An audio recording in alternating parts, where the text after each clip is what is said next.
നമ്മളെ ഫോണിലുണ്ടല്ലോ ചില ആളുകൾക്ക്. എന്നോടൊരാൾ നാൾ ചോദിച്ചു, ഹലോ ഈ സൗണ്ട് പരിചയമല്ലേ ചോദിച്ചു. ആ മുഖ്യമന്ത്രി അല്ലേ എന്ന് ചോദിച്ചാൽ, അല്ലാതെ പിന്നെ ഭാര്യ നമ്മൾ ചോദിക്കണ്ട് അല്ലേ? എല്ലാവർക്കും പരിചയമുള്ള സൗണ്ടും മറ്റുമൊക്കെ അത് അങ്ങനത്തെ ആൾക്കാർ തന്നെ. ഒരു ഫോൺ ചെയ്യുന്നവൻ്റെ മര്യാദ മനസ്സിലായോ എന്ന് ചോദിക്കലല്ല. നമ്മൾ കേൾവിക്കാരൻ. ഞാൻ ഫോൺ എടുക്കുന്നത് എവിടുന്നാ? ഇവിടെ ഇപ്പം നിങ്ങളെ ഈ പ്രദേശത്തു നിന്നാ. എന്നെ വിളിക്കുന്നത് എവിടുന്നാ? 355 കിലോമീറ്റർ ദൂരമുണ്ട് എൻ്റെ വീട്ടിലേക്ക്, നാട്ടിലേക്ക്. അവിടുന്ന് ഒരാൾ ഫോൺ ചെയ്തു, ഹലോ എന്നെ മനസ്സിലായോ? ഞാനിവിടെ വയലിൻ്റെ സ്റ്റേജിലാണോ, ഞാനിവിടെ വേറെന്തെങ്കിലും ചുറ്റുപാട്ടിലാണ്, ഇതൊന്നും അറിയാം, മനസ്സിലായോ? എന്നാൽ ഈ സൗണ്ട് ആരുതാന്നൊന്ന് പറയും. അപ്പം പിന്നെ ഇന്ത്യൻ പ്രധാനമന്ത്രിയാണില്ലേ എന്ന് ചോദിച്ചാൽ വേഗം പറഞ്ഞോളൂ.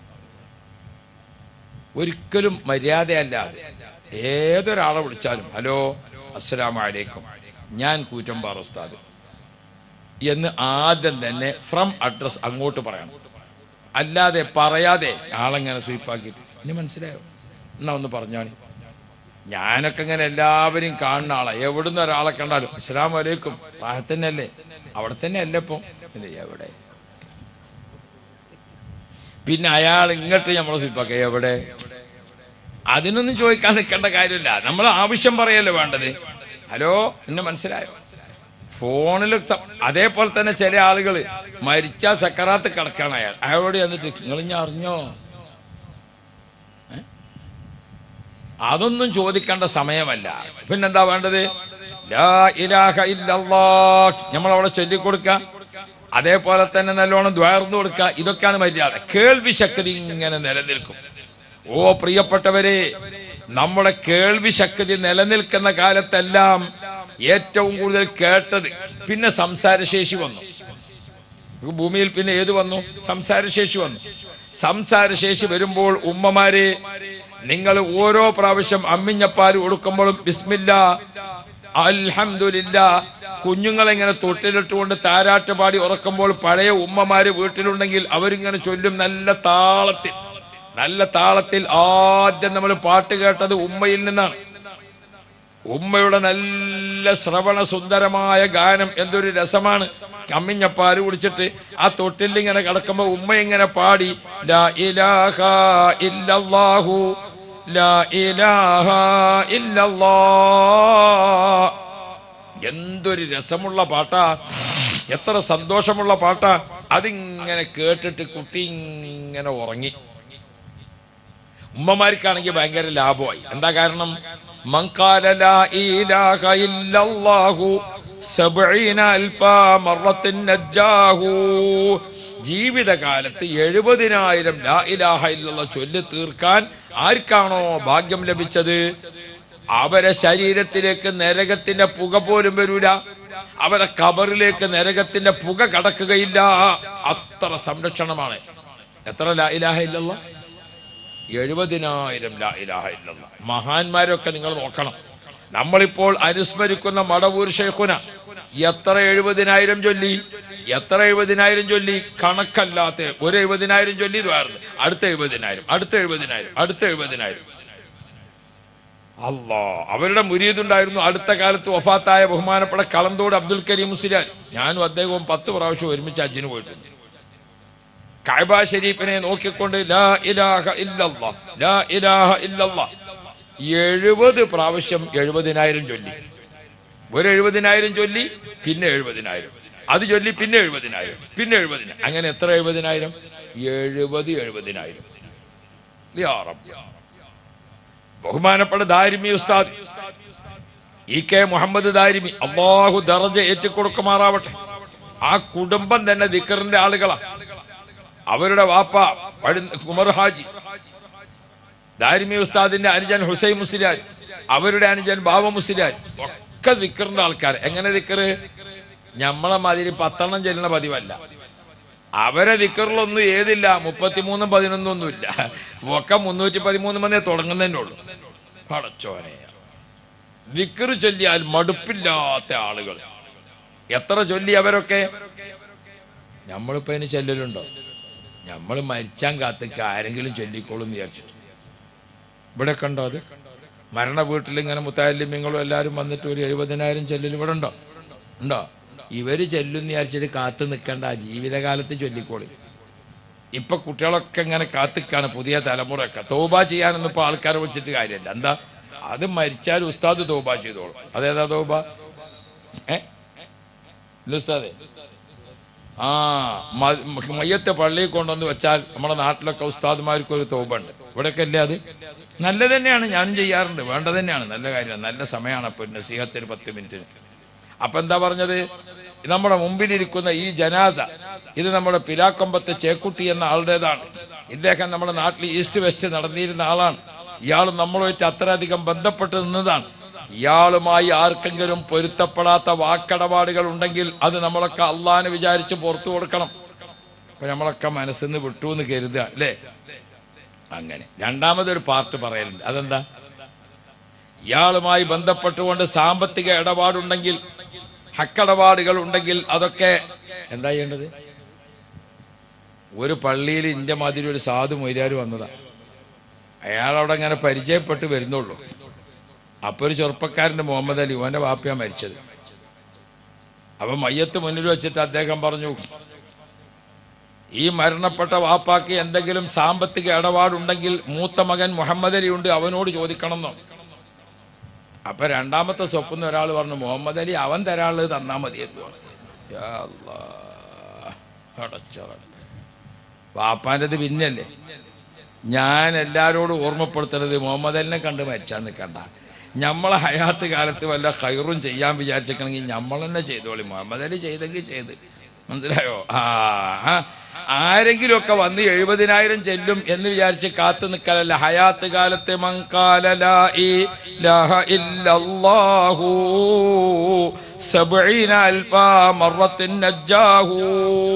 70,000 പണ്ട് നമ്മളമ്മമാര് കുട്ടികളെ തൊട്ടിലിട്ട് താരാട്ട് പാടി ഉറക്കുമ്പം ഒരു ദിവസം 3 പ്രാവശ്യമെങ്കിലും കുട്ടികളെ തൊട്ടിലിട്ട് ഉറക്കേണ്ടി വരും. 3 പ്രാവശ്യമെങ്കിലും. അപ്പൊ ഉമ്മ ഒരിക്കൽ കുട്ടനങ്ങനെ തൊട്ടിൽ താരാട്ട് പാടി ഉറക്കണ സമയത്ത് ലാ ഇലാഹ ഇല്ലല്ലാഹു ലാ ഇലാഹ ഇല്ലല്ലാഹ്, കുട്ടി ഉറങ്ങിയാലും ഉറങ്ങിയിട്ടില്ലെങ്കിലും ഉമ്മ 33 ചൊല്ലും. 3 പ്രാവശ്യം കുട്ടിയെ തൊട്ടിലിട്ട് താരാട്ട് പാടുമ്പോൾ 100 ലാ ഇലാഹ ഇല്ലല്ലാഹ് അങ്ങനെ തന്നെ കിട്ടും. 2 കൊല്ലം 100 ചെല്ലിയാൽ എത്ര ലാ ഇലാഹ ഇല്ലല്ലാഹ് കിട്ടി? ഉമ്മാക്ക് എത്ര കിട്ടി? ഇന്ന് നമ്മളെ പുതിയ ഉമ്മമാര് താരാട്ടിങ്ങനെ പാടുമ്പോൾ എന്താണ് ചൊല്ലുന്നത് എന്ന് ഓർക്കണം. അപ്പൊ അവിടെയാണ് നമ്മൾ വ്യത്യാസം മനസ്സിലാക്കേണ്ടത്. ഇപ്പൊ നമുക്ക് കുറച്ച് വലുതായ ശേഷം കുട്ടി അനുസരണക്കേട് കാണിക്കുമ്പോൾ അപ്പൊ നമുക്ക് പല പ്രശ്നങ്ങളുമാണ്. ഇമാം ഷാഫി റളിയല്ലാഹു അൻഹുവിന്റെ ഉമ്മ കുട്ടിക്ക് അമ്മിഞ്ഞപ്പാൽ കൊടുത്തതുപോലെ മക്കളെ വളർത്തുമ്പോൾ ഗർഭകാലത്ത് മുതൽക്ക് ശ്രദ്ധിച്ചു പോന്നാൽ ഉമ്മ ഗർഭകാലത്ത് തന്നെ ഇങ്ങനെ ശ്രദ്ധിച്ചിങ്ങനെ പോന്നിട്ട് കുട്ടിയെ 2 കൊല്ലം വളർത്തിയാൽ ആ കുട്ടിയെ മോനെ അല്ലെങ്കിൽ മോളെ എന്ന് ഉമ്മ വിളിച്ചാൽ ആ വിളിക്ക് ഉത്തരം കുട്ടി നൽകൽ എങ്ങനെ? മോളെ എന്ന് വിളിച്ച ചുണ്ട് കൂടുമ്പോൾ ഉമ്മയുടെ കാൽക്കൽ കുട്ടി എത്തിയിട്ടുണ്ടാവും. മോനേന്ന് വിളിച്ചാൽ മുറ്റത്ത് കളിച്ചുകൊണ്ടിരിക്കുന്ന മോനെ മോനേന്ന് വിളിച്ചാൽ കുട്ടി ഓടി ഉമ്മയുടെ കാൽക്കലെത്തും. ചുണ്ട് കൂടുന്നതിന് മുമ്പ് അവിടെ എത്തും കുട്ടി. അതിനങ്ങനെ വളർത്തണം. അമ്മിഞ്ഞപ്പാൽ കൊടുക്കുന്നത് മുതൽ ഗർഭകാലം മുതൽ. നമ്മളെ കുട്ടികളെപ്പം മോനേന്ന് വിളിച്ചാൽ മോൻ അവിടുന്ന് ഏന്ന് പറയും. അതന്നെ ഓൻ്റെ സൗണ്ട് ഒന്ന് കേൾക്കാൻ അത്ര തന്നെ ഉണ്ടാവുള്ളൂ. ഇനി ഓൻ അങ്ങോട്ട് വരണമെങ്കിൽ വേറെ പറയണം. എന്നാൽ തന്നെ ഓൻ വരുമോ വരൂലേ എന്നുള്ളത് വേറെ പ്രശ്നമാണ്. ആളടയിൽ നിന്ന് മക്കളെ വിളിക്കാൻ നിൽക്കുമ്പോൾ ഒന്ന് ആലോചിച്ച് വിളിച്ചാൽ മതി. മോനെ വാപ്പ വിളിച്ചിട്ട് വന്നില്ലെങ്കിൽ ആളടയിൽ നമുക്കൊരു മോശം വരും അല്ലേ. വാപ്പ വിളിച്ചിട്ടും വരാത്ത മകനാണെന്ന് അവനൊരു ചീത്തപ്പേരും വരും.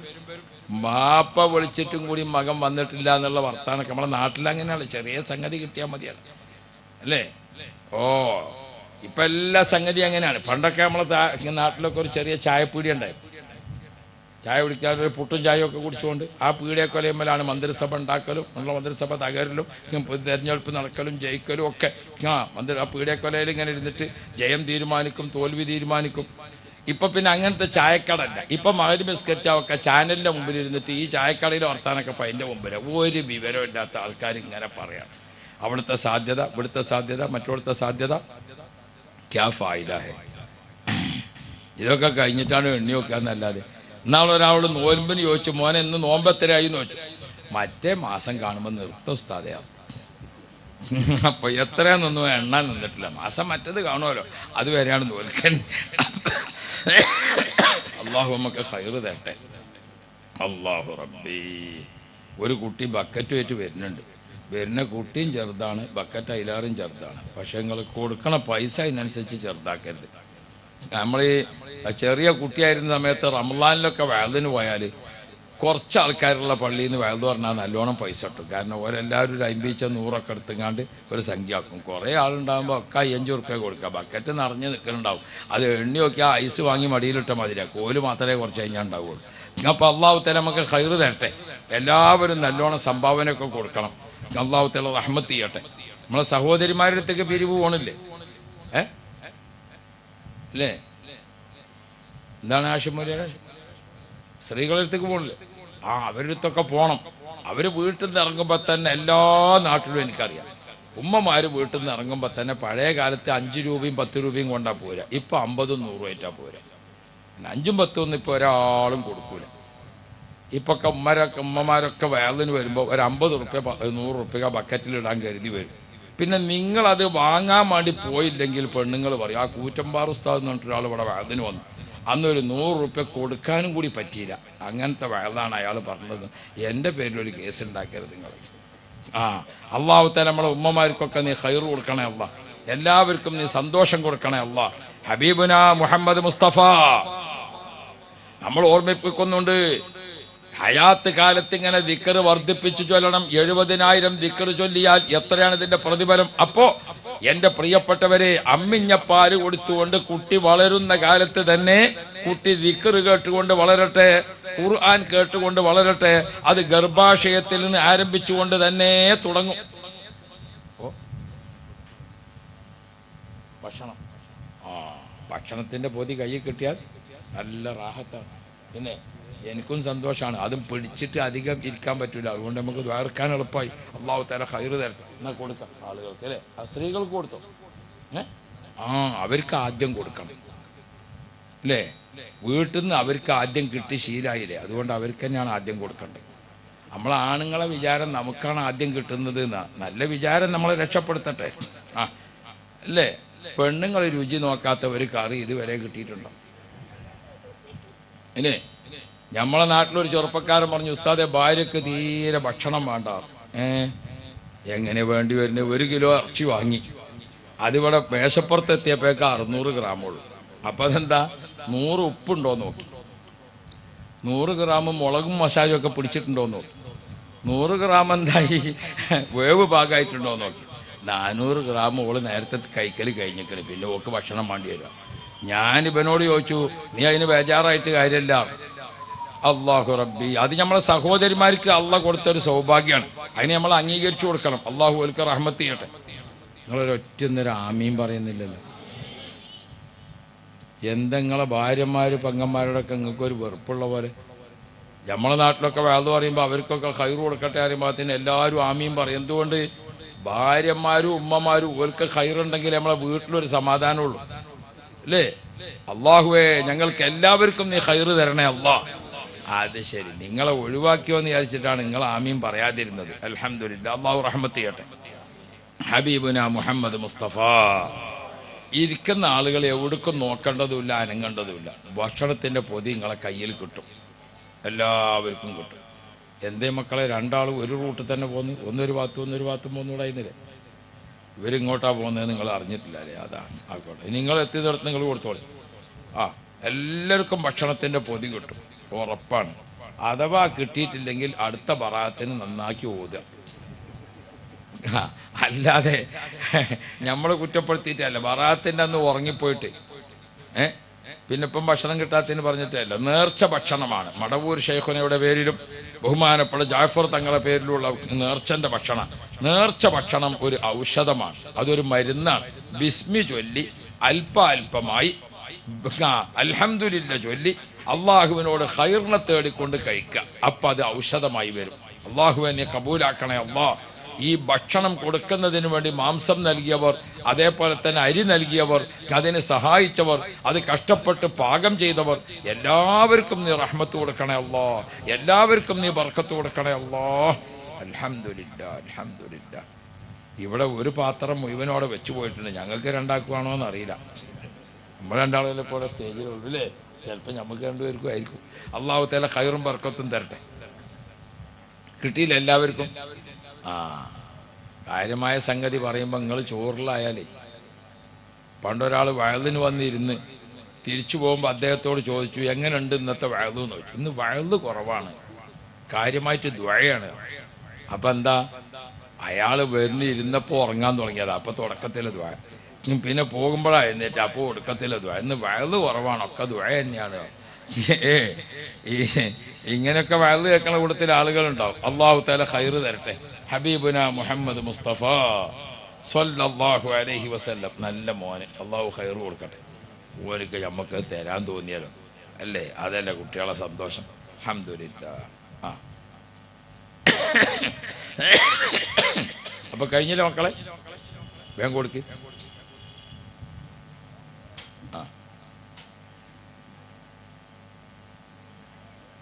ആശംസിലാരെ ഈ കുട്ടികളൊക്കെ നമ്മളെ വളണ്ടിയർമാരാണ്, നമ്മളെ കുട്ടികളാണ്.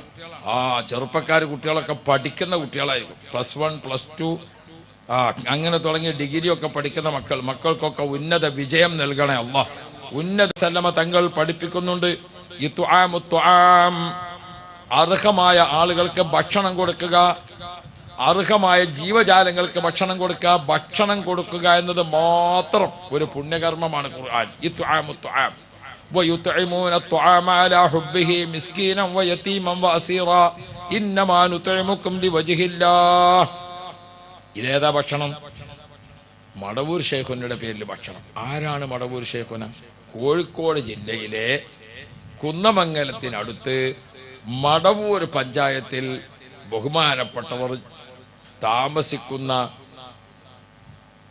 ഭൂമിയിലെ സ്വർഗം എന്ന് വിശേഷിപ്പിക്കാവുന്ന സ്ഥലം ആണ് മടവൂര് മക്കാം.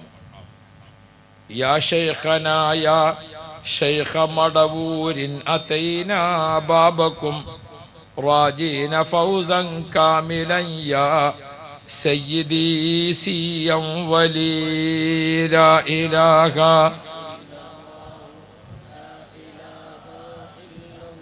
അല്ലാഹ് ലാ ഇലാഹ كنت قد أخفيت أمرك أولا ثم انتشر منك أنوار الولاية سيدي سيا ولي لا إله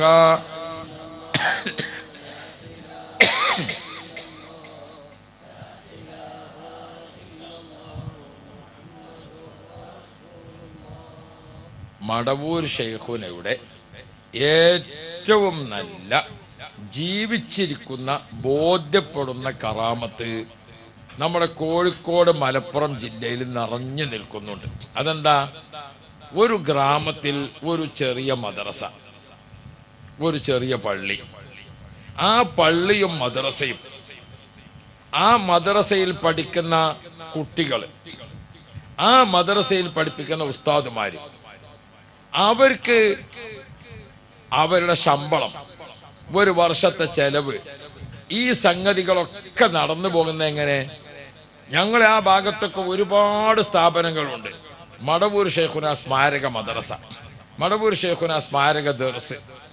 ഒരു കൊല്ലത്തിൽ മടവൂർ ശൈഖുനയുടെ ഒരു ആണ്ട് കഴിക്കും. ആ ആണ്ടോട് കൂടെ ഒരു കൊല്ലത്തെ നടത്തിപ്പിനുള്ള ശമ്പളം, ഒരു കൊല്ലത്തെ നടത്തിപ്പിനുള്ള വരുമാനം ഒക്കെ അവിടെ കിട്ടിയിട്ടുണ്ടാവും. എത്ര സ്ഥാപനങ്ങൾ അങ്ങനെ നടക്കുന്നു എന്നറിയും. മരണാനന്തരവും ആ സ്ഥാപനം നിലനിർത്തുന്നത് അവരെന്നെയാണ്. എത്ര സ്ഥാപനങ്ങൾ! മഹാന്മാരെ നമ്മൾ എങ്ങനെയാണ് ഹൃദയം അറിഞ്ഞ് ബന്ധപ്പെടുന്നത്? യാ റബ്ബ് യാ റബ്ബ്. നേരത്തെ മുൻകൂട്ടി എത്രയെത്ര പ്രഖ്യാപനങ്ങൾ ധാരാളമായി നമ്മളൊക്കെ കേട്ടുകൊണ്ടിരിക്കുക. ഞാൻ എൻ്റെ പ്രിയപ്പെട്ട സഹോദരിമാരോട്, മഹാന്മാരോട് നമുക്ക് നല്ല ബഹുമാനം കാത്തു സൂക്ഷിക്കണം. ഇപ്പൊ ജാഫർ കോയ തങ്ങൾ നാളെ നമുക്ക് ഇവിടെ വരാണ്ട ആളായിരുന്നു. മടവൂർ ശൈഖുനയുടെ ഈ ഭാഗത്തുള്ള ബഹുമാനപ്പെട്ടവർ നേരിട്ട് ഇജാസത്തൊക്കെ കൊടുത്ത മുരീദാണ് ബഹുമാനപ്പെട്ട തങ്ങൾ അവർകൾ ഇടുക്കി വഫാത്തായി. തങ്ങൾ തന്നെ ആ മുഖം ഇങ്ങനെ നമ്മളെ കണ്ണിൽ കാണുകയാണ്. അല്ലാ, തങ്ങളെ ദർജ ഏറ്റിക്കൊടുക്കണേ അല്ലാ. നല്ലൊരു ആലിമ്, നല്ലൊരു പക്വതയുള്ള മഹാൻ. അല്ലാഹു റബ്ബി, മുത്ത് നബിയുടെ കുടുംബ പരമ്പരയിൽ നബി സല്ലല്ലാഹു അലൈഹി വസല്ലം തങ്ങളുടെ രക്തം ശരീരത്തിൽ സഞ്ചരിക്കുന്ന ആളുകളാണ് അഹ്ലുബൈത്ത്. ആ അഹ്ലുബൈത്തിൽപ്പെട്ട തങ്ങളവറുകൾ പെട്ടെന്ന് വഫാത്തായി പോയി. നാളെ തങ്ങളുടെ 2 മക്കളും നമ്മുടെ സഭയിൽ വരുന്നുണ്ട്. ആ മക്കൾ വന്നുകൊണ്ട് വാപ്പയുടെ സ്ഥാനത്ത് ഇരുന്നു കൊണ്ട് നാട്ടുകാരായ നമുക്ക് ദുആ ചെയ്തു തരുമ്പോൾ അത് ഒരു വല്ലാത്ത കബൂലിയത്തുള്ള ദുആയാണ്. നാട്ടിലെ സഹോദരങ്ങളെ, ഒരു നാട്ടിൽ നടക്കുന്ന നേർച്ചകൾ, ഒരു നാട്ടിൽ നടക്കുന്ന പരിപാടികൾ, അല്ലാഹു റബ്ബി ഭക്ഷണം ഉണ്ടാക്കിയിട്ട് എല്ലാവർക്കും പാകം ചെയ്ത് നടത്തിക്കൊടുക്കുന്ന നേർച്ചകൾ, അത് നാടിനെ അപകടത്തിൽ നിന്ന് രക്ഷിക്കും, ആഫത്തിൽ നിന്ന് രക്ഷിക്കും, ഭൂമികുലുക്കത്തിൽ നിന്ന് രക്ഷിക്കും. അങ്ങനെ ഒരുപാട് ആപത്തുകൾ തടയപ്പെടാൻ നമുക്ക് മഹാന്മാരുടെ അനുസ്മരണങ്ങൾ